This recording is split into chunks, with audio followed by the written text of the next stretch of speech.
예, 오늘은 욥기 16장, 17장 욥의 말입니다. 그러니까 이제 2주 연속을 안 했어요. 제가 아파서 안 하고 또 여행을 갔다 와서 하지 않았습니다. 그래서 이 어려운 욥기가 저도 이제 까먹었어요. 이제 어떻게 진행되는지 흐름을 놓쳐가지고 이게 월화수 이렇게 공부를 하는데 이게 도대체 무슨 내용이지? 왜 이런 말을 하고 있지? 이게 이제 흐름이 사라지더라고요. 그래서 참 슬펐습니다. 이게 참 이런 또 문제가 있구나. 계속 해야 되는 거구나. 그런 생각했습니다. 우리가 지지난주에 했던 욥의 말씀을, 욥의 한 말을 이렇게 보니까요. 인생에 대한 어떤 한탄입니다. 결국 우리의 인생을 하나님이 보이지 않고 또 우리가 살아가는 그냥 그런 모습을 보면 결국 우리의 인생이란 것이 무엇입니까? 결국 죽음에 이르고 있는 거거든요. 원하든 원하지 않든 죽음이라는, 그래서 죽음에 이를 때 그냥 가는 것이 아니라 인생 여러 가지 고난과 고통 가운데 가고 있거든요. 그러니까 욥이 이렇게 호소를 하는 거예요. 안 그래도 하나님 앞에서 죽게 되는 고통스러운 인생인데 꼭 이렇게까지 저를 힘들게 하셔야 되겠습니까? 좀 불쌍히 여겨 주옵소서. 이렇게 이제 하는 것이죠. 자기의 무죄함을 주장하면서도 회개가 없는 것이죠. 그러면서 이제 인생이 이런 거 아닙니까, 주님? 그러니 이제라도 잠깐이라도 나를 좀 놔주시고 좀 고통 가운데서 벗어나게 해주시는 그런 긍휼을 베풀어 달라고 이야기합니다. 기도하는 것이죠. 친구들의 말은 무시한 채 하나님을 향해서 호소했습니다. 그런데 이제 이 말은 계속 친구들이 듣고 있는 거예요. 친구들에게도 하는 말이기도 하니까요. 그러니까 이제 우리 엘리바스가 이렇게 얘기합니다. 야, 너 진짜 웃긴다 볼수록. 네가 고난 당하고 있지? 그게 죄의 증거야. 네가 죄인이라는 증거야. 전통적으로 우리가 지금까지 쭉 살아온 역사를 한번 생각해 봐라. 악인의 최후가 뭐더냐? 고통 아니냐? 심판 아니냐? 내가 보건대 너가 당하는 거 이거 심판이다. 그동안 너의 화려했던 그 형통했던 삶을 봐라. 갑자기 이렇게 망할 수 있느냐? 없다. 이건 정말 그럴 수 없는 거다. 그런데 너를 보니 너는 악인이 맞다.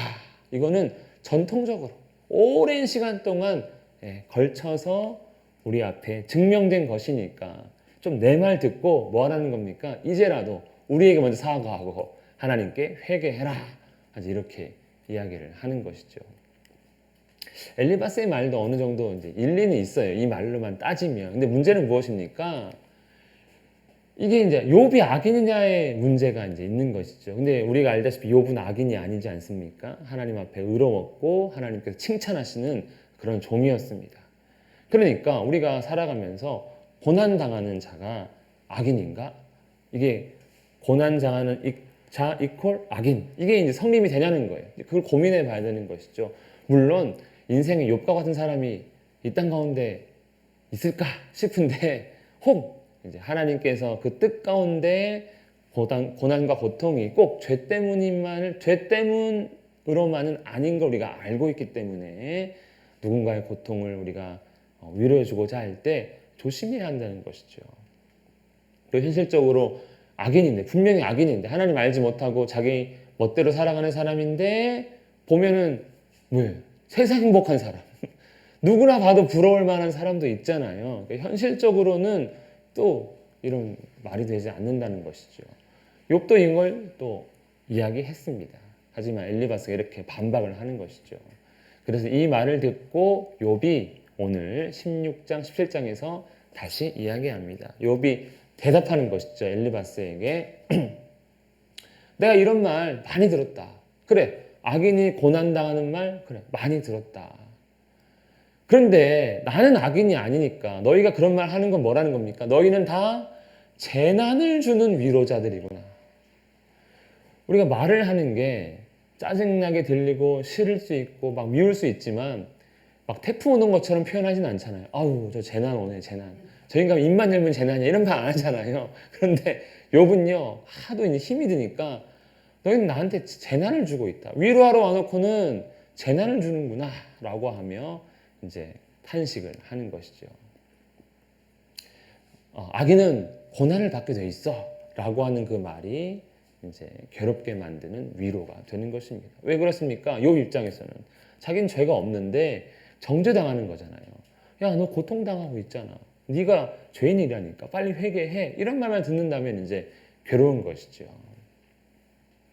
그래서 우리가 위로자가 되고 싶은 마음도 있지만 잘못하면 재난을 주는 사람이 될 수도 있다라는 것이죠. 욥의 말에 따르면. 근데 실제로 또 그렇게 어려움을 겪고 있습니다. 욥도 답답한 거예요. 당신들 친구들에게 얘기하죠. 네가 무엇에 자극을 받아서 이같이 나한테 대답하느냐. 도대체 내가 어떻게 했길래 네가 그렇게 확 열받아가지고 나한테 막 화내고 짜증내면서 나를 죄인으로 정죄하느냐 라는 것이죠. 내가 들어보니 나한테 하는 그 모든 말들은 나에게 무의미하다는 거예요. 오직 그렇죠? 욥이 당한 그 진실, 그 왜 고난 당하는지 다 모르잖아요. 모르면 돼 자기들끼리 그냥 확신 가지고 얘가 고난 당하니까 분명 죄인일 거야. 이렇게 확신 가운데 욥을 죄인으로 판단해서 그냥 막 쏟아내는 거 아닙니까? 도대체 나한테 왜 그러느냐? 사실도 알지 못하면서 이렇게 이제 욥이 이야기하는 것이죠. 우리가 많은 사람들에게 다가갈 때 어떤 편견, 또 내가 이렇게 추리하잖아요. 저 사람이 왜 저렇게 됐을까 하면서 이제 막 고민하지 않습니까? 뭔가 위로해 주려고. 그때 이제 실수하는 것들이 이제 이런 자기 확신, 사실과 별개로 그냥 맞아 이렇게 해서 이렇게 됐을 거야 라고 하는 확신 가운데 이야기하면 상처가 되고 또 세상 표현으로 하면 이제 명예훼손이죠. 명예훼손. 욥도 말합니다. 나도 너희처럼 말할 수 있어. 그거 어려운 말 아니라는 거예요. 그냥 갔는데 고통당하고 있네. 야, 회개해. 같이 회개하자. 같이 기도해 줄게. 이러면 할 수 있다는 거예요. 나도 그럴듯한 말로 너희를 치며, 그렇죠? 고통당하고 있으면 이런저런 전통 뭐 끄집어 와가지고 칠 수 있다는 거예요. 야, 괜히 이런 일이 일어났겠니? 할 수 있다는 거예요. 그런데 뭐라는 겁니까? 이런 거는 지혜가 아니라는 거죠. 그러니까 너희가 참 지혜 있는 것처럼 얘기하는데 그거 나도 얘기할 수 있는 거야. 그거 누구 나와서 그냥 이런 데 얘기하면 다 할 수 있는 말들이야. 그거는 무책임한 말이지 지혜가 아니야 라는 것이죠. 차라리 나라면 뭐라는 겁니까? 차라리 나라면 그래도 입으로는 공감해 주는 척하고 격려하는 척 할 거야. 야, 이런 일이 꼭 죄 때문에 일어나지 않을 수도 있으니까 너무 낙심하지 말고 왜 그런지 같이 기도해 보자. 이렇게 그냥 말이라도 나는 그렇게 할 거야 라고 하며 이제 친구들에게 이야기하는 것이죠. 사실을 알지 못하기 때문에 왜 이런 일이 일어나는지 우리가 알 수 없기 때문에 실상 어떤 이유가 있는지 알더라도 이러한 고통을 당하면 꼭 바른 말이 필요한 게 아니라 공감과 격려가 필요한 거다 이것들아 이렇게 이제 이야기하고 있지요. 사실 우리도 다 이런 마음으로 이제 시작을 합니다. 나로 인해 이 사람을 좀 격려받고 위로받았으면 좋겠다 해서 입 뻥끗 했는데 이거 그냥 실수해가지고 이제 그런 일들이 있는 것이죠. 우리 욥기를 보면 이런 생각하게 됩니다. 정말 새 친구의 말들 또 욥이 원하는 것들을 보면 진짜 위로는 어떻게 하는 것일까? 진짜 고통 가운데 있는 사람들에게 우리가 찾아가서 위로한다는 거 그건 뭘까? 이제 한번 고민해 봐야 한다는 것이죠. 그저 사실을 이야기하는 것인가? 아니면 덮어놓고 그냥 막 공감해 줘야 하는 것인가? 이런 이제 극단의 차이에서 어떤 선택을 하는 게 전 진짜 이 사람에게 위로가 될까 한번 생각해 볼 수 있는 문제 같습니다. 욥이 답답한 건 맞아요. 왜냐하면 내가 말하여도 하나님께 기도합니다. 그럼 하나님이 응답해 주면 그래 사실은 사탄이 찾아와서 내가 너를 자랑했다가 이렇게 됐잖아. 이러면 욥도 그렇군요 하고 좀 위로받을 텐데 하나님 응답하지 않으세요. 그러니까 하나님께 말해도 근심 풀리지 않고 또 풀리지 않으니까 잠잠해요. 그럼 잠잠하면 뭐 잊어버리든가 뭐 이래야 되는데 또 그렇지도 않아요. 내가 입을 다문다 해서 내 고통이 줄어드는 것도 아닙니다. 무슨 상황입니까?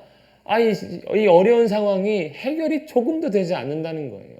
뭔가 사람이 아프면 오늘 많이 아프더라도 내일을 소망합니다. 왜 그렇죠? 자다 일어나면 좀 덜 아프겠지. 약 먹고 자면 좀 낫겠지. 이런 소망으로 약 찾아 먹고 막 잠을 청하려고 하지 않습니까?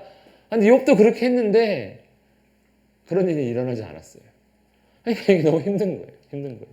고통이 사라지지 않습니다. 그러면서 이제 이렇게 생각하는 것이죠. 주께서 나를 이렇게 주께서 나를 그가 나를 향하여 이렇게 이제 주께서 나를 계속 진짜 힘들게 하는 거구나. 근데 어떤 의미의 힘드는 겁니까? 내가 당한 고난, 내가 당한 피로, 온 집안 패망 다 죽었잖아요. 가족 다 죽고 집안이 다 망하지 않았습니까? 또 나의 육신 시들게 했잖아요. 그러니까 욥기 1장과 2장에서 당한 욥의 고난들이 자기가 생각해 보니까 아 진짜 내가 죄 있다는 증거인가? 이런 생각이 들 정도라는 거예요. 자기 모습을 이렇게 보면 이거 완전히 그냥 죄를 너무 많이 지어가지고 하나님 앞에 심판받은 모습인데 이런 느낌이 들 정도로 지금 자기가 힘들다는 거예요. 그래서 나는 무죄합니다라고 말하는 욥조차 진짜 나 죄 있는 거 아니야? 이런 생각이 들 정도로 지금 뭡니까? 자기의 고난이 죄악의 증거인가? 라고 생각을 한다는 것입니다. 이게 전통이 그동안 인간사가 갖고 있는 인간의 역사에서 알고 있던 그냥 의인은 흥하고 악인은 망한다 뭐 이런 응보 사상에 대한 또 반응이라고 할 수 있는 것이죠. 너무 힘드니까 그래 어쩌면 내가 죄인일 수도 있어 이런 생각도 합니다. 그러면서 드는 생각이 뭡니까? 이제 계속 고난을 당하니까 이제 그 넘어서 이제 쭉 읽어보면 이런 거예요. 하나님이 나를 악인에게 넘기시며 행악자의 손에 던지셨구나. 즉 나는 버림받았구나. 지금까지 욥이 하나님 앞에서 순전히 살기 위해 하나님께 자신을 드리기 위해 온전히 드리기 위해 살아왔잖아요. 그러니까 하나님이 자기를 받아주시고 기뻐하고 그래서 살고 있는데 지금 이 상황을 딱 보니까 아 나는 버림받았구나. 이런 생각이 딱 든다는 거예요.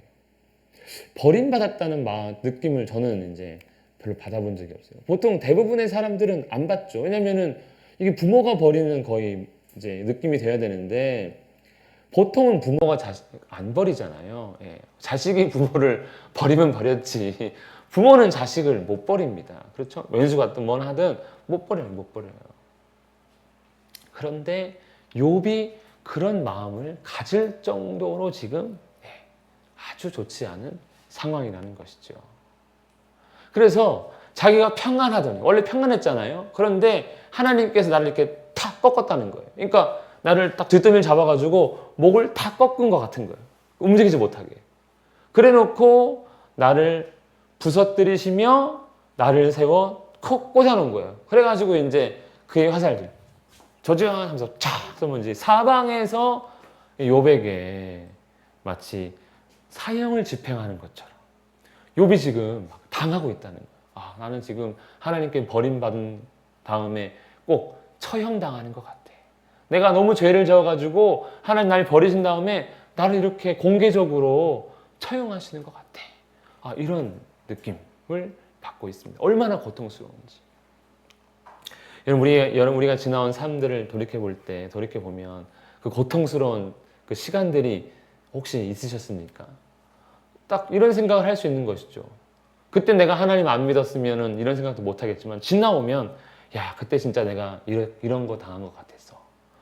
저는 실제로 다친 그때가 이제 이런 느낌이 있었거든요. 왜냐하면 제가 그때 하나님을 열심히 섬긴다고 살고 있었는데 사고 당하니까 막 진짜 하늘에 대고 삿대질을 하고 있는 그것도 병원에서 혼자 지금 생각하면 진짜 부끄럽고 웃겨요. 예. 이 보면요 하나님이 얼만큼 깊숙이 자기를 쏘냐면 콩팥들을 꿰뚫고 이거 신장이잖아요. 우리는 이제 우리의 몸 깊숙한 곳을 생각하면 어디가 가장 깊숙한 것 같습니까?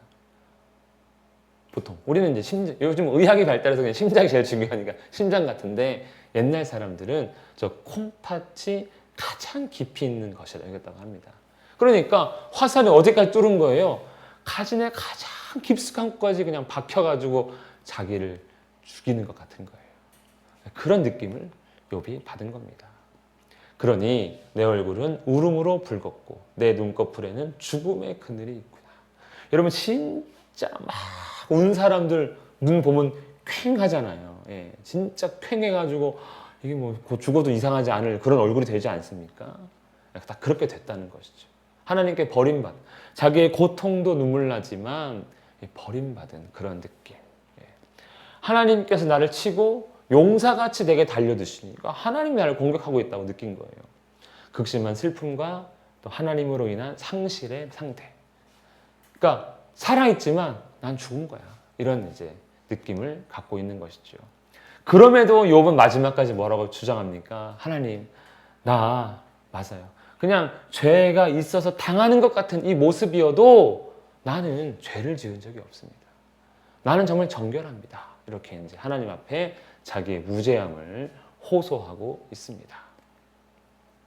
근데 자기의 호소함을 하나님이 들어주십니까? 안 들어주십니까? 안 들으세요. 안 들으세요. 그러니까 욥은요, 지금 이제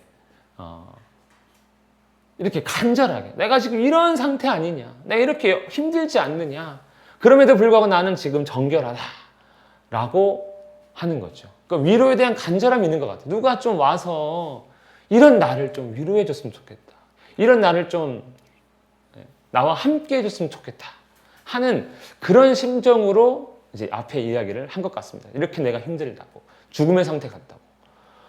제가 내 편이라고 했죠, 내 편. 우리가 이제 힘들 때, 나를 다 정죄할 때, 모든 사람이 적 같을 때 내 편 있기를 바라잖아요. 근데 지금 욥이 딱 모든 사람이 적 같거든요. 친구들뿐만 아니라 하나님마저 내 편이 있었기를 원하는 거예요. 그러니까 이제 뭐라고 합니까? 나의 증인이 하늘에 계시고 나의 중보자가 높은 데 계신다. 이렇게 이야기합니다. 그러니까 지금 나의 이 억울함을 들어줄 중보자가 있으면 좋겠다는 거예요. 있기를 원하는 거예요. 그래서 지금 자기가 죽음의 상태잖아요. 죽는다는 거 곧 땅에 피를 흘리는 그러한 상태인데 땅한테 먼저 말합니다. 땅아, 내 피를 가리지 마라. 즉 내가 땅에 피를 흘리면 이 피가 땅에 이렇게 스며들잖아요. 그러면 땅이 그 피를 가리고 있는 거죠. 덮었잖아요, 흙으로. 덮지 말라는 거예요. 왜냐하면 내 피가 하늘에 호소해서라도 나의 억울함, 나의 정결함을 누가 좀 알아줘서, 중보자가 날 알아줘서 좀 내 대신 대변해 주기를 원하는 겁니다. 왜냐하면 아까도 잠깐 말씀드렸지만 지금 욥이 하나님 앞에 막 호소하는데 하나님 응답하십니까? 안 하십니까? 안 하시잖아요. 친구들이 자기를 정죄하잖아요.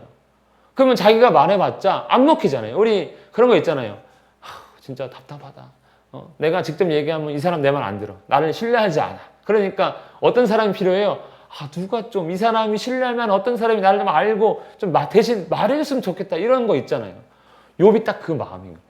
하나님이 응답하지 않으니까 자기 기도에 중보자 없습니까? 중보자 없습니까? 나를 좀 대신해서 좀 나를 변호해줄 사람 없습니까? 하며 이제 자기 편이 좀 있기를 원하는 것이지요. 사실 우리의 현실도 그렇지 않습니까? 기도하시죠? 기도하십니까? 네, 하시죠. 근데 하나님 들으셔요? 그걸 모르겠어. 저도 목사잖아요. 근데 기도합니다. 그러면 제가 기도하면 음성 빡 들려가지고 오케이, 뭐 알았다, 아니다, 그건 아니다, 좀 늦게 해라. 뭐 이렇게 하지 않으시잖아요. 하나님 응답 안 하시잖아요. 그냥 기도합니다. 그러니까 오랜 습성이 딱 들려요. 기도하고 그냥 기도에 신경 쓰지 않고 열심히 삽니다. 그러다가 어느 순간 그때 기도한 게 이루어진 것 같은데? 뭐 이런 게 이제 어쨌든 우리 신앙생활의 좀 모습인데 누군가가 내가 직접 안 되니까 중보자가 있어가지고 이렇게 제가 원합니다. 그러면 얘가 하나님한테 말해줘. 하고 딱 다시 말해주고 하나님이 이렇게 해주겠대. 예. 그러면 너무 좋을 것 같잖아요. 근데 우리 우리 예수님이죠. 우리 예수님 약속하셨고 지금 하늘 보좌 우편에서 우리를 위해 하나님께 이제 대신 다 이야기해주고 계신다고 성경에 나와 있는데 욥은 다르잖아요. 지금 상황이 당장 죽게 생겼는데 중보자가 필요합니다. 우리도 그래서 중보자가 필요한 것이죠. 우리 주님께서 우리의 중보자가 되셔서 하나님과 우리 사이를 대변해 주고 계십니다. 이런 중보자를 기다리는 욥. 하지만 자기가 현실적으로 느끼는 건 뭡니까? 죽음. 그렇죠? 무덤이 나를 위하여 준비되었구나. 곧 내가 이제 왜냐면 너무 지금 고통스러우니까 지난번에 몇 번 얘기했지만 죽는 거 외에는 남는 게 없을 정도의 고통이. 이제 죽기만 하면 돼. 뭐 더 아플 것도 없어. 너무 아파가지고. 다가온 죽음을 그가 지금 이제 느끼고 있습니다. 그러니까 어찌 보면 자기의 무죄함을 증명하는 것에 대해서 체념할 수도 있어요. 얼마나 이 사람이 지금 이제 죽음을 앞두고 있냐면 이제 자기 앞에 있는 사람들이 괴롭습니다. 나를 조롱하는 자들이 나와 함께 있으므로. 자기가 죽을 건데 이 인간들이 좀 없었으면 좋긴 거예요.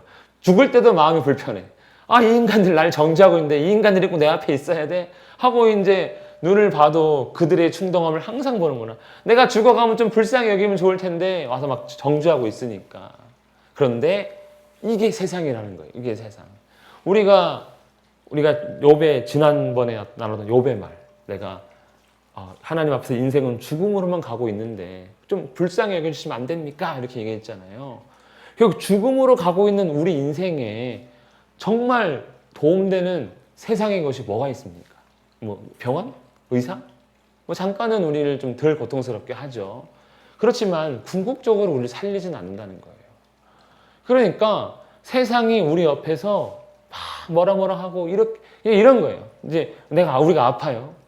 병들었어요. 그랬더니 그때 미리 채식을 많이 했었어야지. 그때 영양제를 좀 챙겨 먹었어야지. 그때 운동 좀 했어야지. 뭐라고 이러고 있다는 거예요. 위로한답시고. 근데 그게 위로가 아니라 조롱인 거죠. 아니 지금 내가 이제 곧 죽게 생겼는데 그게 무슨 의미가 있냐고. 내가 뭐 운동을 갑자기 얘기를 뭐 하루에. 그때 너 수영 빠졌어. 이렇게 얘기하고 있다는 거예요. 그러니까 얼마나 지금 기가 차겠으니까 이게 도움도 안 되고 괴로움만 가중시키는 거예요. 이게 세상이라는 거죠. 이게 세상의 친구들 혹 세상의 모습이라는 것입니다. 죽음을 앞두니까 이런 것도 느껴지는 거예요. 청하건대. 그러니까 이 사람은 이제 욥은요, 뭐 친구들 다 필요 없습니다. 왜? 곧 죽을 거기 때문에 제일 중요한 건 내가 하나님 나라에 들어가는 거. 요거 하나 남은 것 같아요. 그러니까 나에게 담보물, 보증, 나에게 보증서를 주소서. 어떤 보증입니까? 내가 지금 죽더라도 하나님 나라 간다는 좀 보증서 좀 달라는 거예요. 그러면 좀 편하지 않겠습니까? 맞죠? 우리가 인생을 살아가는데 하나님이 진짜 다 보증서 한 장 하늘에서 펄럭 해가지고 내 침대에 딱 떨어졌는데 끝에 여호와 해가 돈잔 꽝 찍혀가지고 넌 죽으면 천국에다 써있으면 뭐 걱정이 없을 것 같아. 그래요? 그럼 괜찮지. 죽으면 좀 어때? 천국 간다는데. 그런 걸 원하는 거예요. 담보물을 주소서. 내 손을 좀 잡아주소서. 이렇게 하는 것이죠. 그런데 자기가 보기에 이 세상도 그랬지만 세상에는 그런 게 없다는 것이죠. 하나님께 지금 죽음을 앞둔 욥이 하나님을 바라보고 있습니다. 그러면서 이제 주께서 그들의 마음을 가리어. 그러니까 왜 그러면 세상은 이렇게 지혜가 없는가 하는 거예요. 지혜 있는 척하면서 막 온갖 전통이나 네가 보니까 뭐 조상들의 지혜를 보면 네가 이렇다면서 자기가 막 지혜롭다고 얘기를 막 하잖아요. 그런데 욥이 듣기엔 전혀 지혜가 아니거든요. 그 이유가 뭘까? 하나님께서 세상의 마음을 가렸다는 거예요. 지혜롭지 못하게. 한 치 앞도 내다보지 못하게. 그게 이제 우리잖아요. 우리 1초 뒤에 어떤 일이 일어날지 모르잖아요. 10년 뒤에, 뭐 1년 뒤에, 하루 뒤에, 내일 어떤 일이 일어날지 모르잖아요. 그거 모르는 인생이라는 거예요. 하나님이 가려서. 심지어 오랜 시간 동안 전통이 흘러와서 우리가 그 전통이 증명된 거다 막 주장했잖아요. 그런데 그 후손들에 대한 이야기합니다. 그의 자손들의 눈이 멀게 되리라. 그러면 이제 시각장애인이 된다는 소린가? 그게 아니라 여전히 하나님께서 우리의 마음을 가려서 우리의 눈을 가려서 한 치 앞도 내다보지 못하는 지혜롭지 않은 인생으로 되게 할 거라는 거예요. 이게 이제 사람의 한계죠. 친구들 찾아와가지고 막 지혜로운 척하면서 하나님 아는 척하면서 막 욥에게 막 죄를 이야기하고 회개해. 그러면 다시 회복될 거야. 네 시작은 미약하지만 끝은 창대할 거야 하면서 막 지혜로운 척 하잖아요. 뭔가 다 아는 것처럼. 그런데 이제 그게 아니라는 것이죠. 결국 사람의 한계, 사람이 갖고 있는 지혜의 한계를 욥이 이야기합니다. 그러니까 죽음을 막을 수 없는 지혜라는 것이죠. 죽음을 바라보고 있는 욥에게 세상은 의미 없고 세상의 지혜도 한계가 있음을 이야기하고 있습니다. 자신의 죽음이 어떤 것이냐라고 생각해 보니까 하나님께서 나를 이렇게 쳤는데 결국 내가 백성들의 속담거리가 되게 하시니. 사람들이 이제 모이면 욥 이야기한다는 거예요. 지가 옛날에 잘 살았는데 하나님이 팍 치니까 그냥 탁 가버렸잖아. 얼마나 남 모르게 지은 죄가 많은지 가도 끝이 없대요. 막 이런 이제 얘기를 하는 거예요. 이제 사람들 모르는데 그냥 그 결과만 보고 이야기를 하는 것이죠. 그들이 내 얼굴에 침 뱉는구나. 아주 이제 큰 수치가 침 뱉음을 당하는 것이라고 하죠.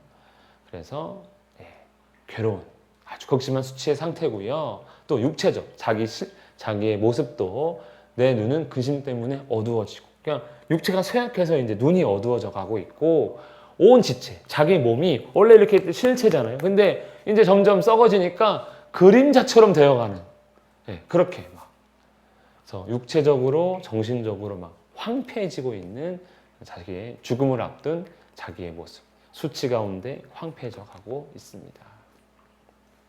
그래서 욥의 바람이 하나가 있는 것 같아요.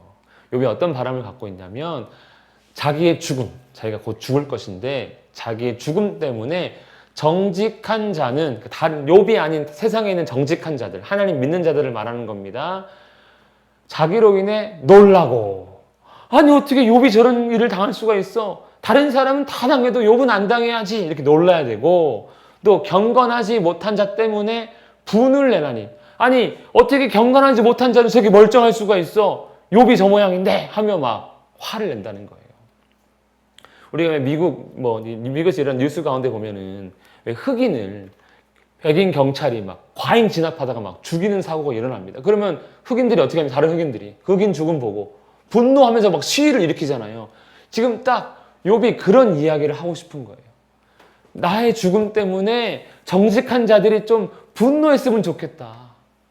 왜 정직한 자가 저렇게 되어야 합니까? 하나님 하면서 막 분노했으면 좋겠다. 시위했으면 좋겠다.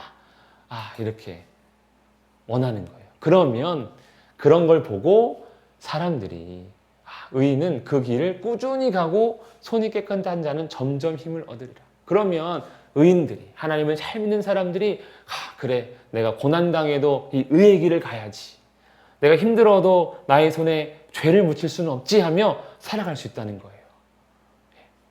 왜냐하면 의인은 결국 회복될 것이기 때문에, 이렇게 이제 이야기하는데, 이건 일종의 욥의 바람이라고 할 수 있습니다. 실제 현실은 이렇지 않으니까 좀 이랬으면 내가 아닌 다른 사람이라도 이 의의 길을 갈 텐데 하며 이야기합니다. 하지만 현실은 이것과 거리가 있는 것이죠. 너희는 모두 다시 올지니라. 친구들을 향해 말하면 다시 와서 나에게 하고 싶은 말 해봐라. 그런데 너희는 지혜가 없을 거야. 그런 말을, 나를 위로할 수 있는 지혜, 나의 이 상황을 설명할 수 있는 그 지혜는 찾을 수 없을 거야. 사람에게는 위로도 없고 소망도 없다는 것입니다. 그러면 이제 생각할 수 있는 게, 욥의 입장에서는 오직 하나님만 바라볼 수밖에 없는 것이죠. 우리도 그렇지 않습니까? 사람에게 막 기대고 싶고 힘들 때 전화하고 뭔가 좀 사정하고 싶은데 한 번은 받아줘요. 자기도 실수로 받았으니까 전화를. 2번, 3번 전화하면 안 받습니다. 거리를 두고 힘들어 모른 척합니다. 그게 사람이거든요. 결국 사람에게서 세상에서 우리가 위로를 찾는다, 소망을 찾는다, 그거는 안 됩니다. 불가능한 것이죠. 오직 우리를 사랑하시는 하나님만이 우리에게 참된 위로와 소망을 주시는 것이죠. 욥의 말을 들으면요, 결국 현실은 죽음이 가깝고 소망은 없다는 거예요. 현실에서는 찾을 수 없다는 것이죠. 자기의 고통의 그 시간들이 많이 흘렀지만 아무도 도움이 되지 않고 있습니다. 그래서 이제 욥은요, 이제 끝이야. 나의 날은 다 지나갔고 내 계획, 내 마음의 소원이 다 끊어졌다. 이제 뭔가 하나님께 호소하고 뭔가 회복되기를 바랄 수도 있는데, 아니면 자기가 죽더라도 하나님이 내 무죄함을 좀 인정할 거라고 생각했는데 그런 거 없이 이제 끝이구나. 세상의 사람들은 그런 나를 보고 이렇게 얘기하는 것이죠. 가장 고통스러운데 그랬잖아요. 내 시작은 미약하나 끝은 창대하리라. 낮을 이야기하고, 또 자기는 의롭다고 막 욥이 얘기하는데 너는 죄인이야 라고 밤을 얘기한다는 거예요. 그러니까 아이고 너희들 말은 다 필요 없다. 그냥 이제 끝이다. 이렇게 하는 것이죠. 얼마나 이 욥이 이제 죽음을 가까이 느끼고 있냐면, 스올이 이제 구약에서 말하는 지옥입니다. 지옥. 사람이 죽으면 가장 깊이 내려가는 장소. 스올. 신약에서는 이제 지옥이 되는 것이죠.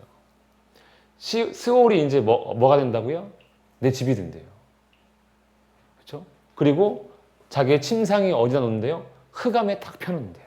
흑암이 이제 가장 어두운 장소 아닙니까? 지옥. 그리고 무덤이 자기 아버지가 된대요. 그러니까 지금 욥의 상황에서 가족이 지금 이제 이 죽음이잖아요. 다 스골, 흑암, 무덤, 구더기. 시신이 이제 썩으면 구더기 생기지 않습니까? 이게 지금 가족이 되고 있어요. 가족. 무슨 의미입니까? 욥을 맞이해주는 가족이 없다는 거예요. 누구만 맞아줍니까 지금? 욥을 두 팔 벌려 환영하는 사람, 그것 죽음밖에 없다는 거예요. 그래 일로 와. 내가 너의 이제부터 새 가족이야.